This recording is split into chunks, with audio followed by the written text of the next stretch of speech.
मौलाना साहब जो YouTube channel ज़रूर subscribe कंदा। साईं शैतान खां बचण जे लाइ को वज़ीफ़ो ॿुधायो।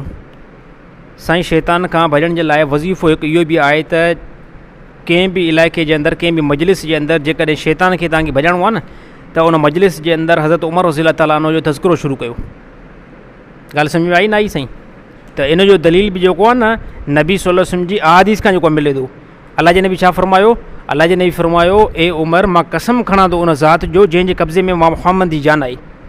जंहिं रस्ते खां तूं गुज़र कंदो आहे न त शैतान खे उन खां हिमत थींदी न आहे त उन रस्ते ते अची। हे नबी सल्लल्लाहु अलैहि वसल्लम जी अहादीस खां बिल्कुलु मालूम थिए थो त कंहिं बि मजलिस खां अगरि शैतान खे तरणो आहे न त ॿिया बि जेको काफ़ी तरीक़ा आहिनि।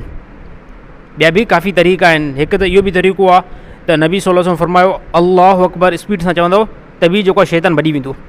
ॿिए नंबर ते आज़ान जो आवाज़ु ॿुधी करे बि शैतान दौड़ लॻाईंदो आहे।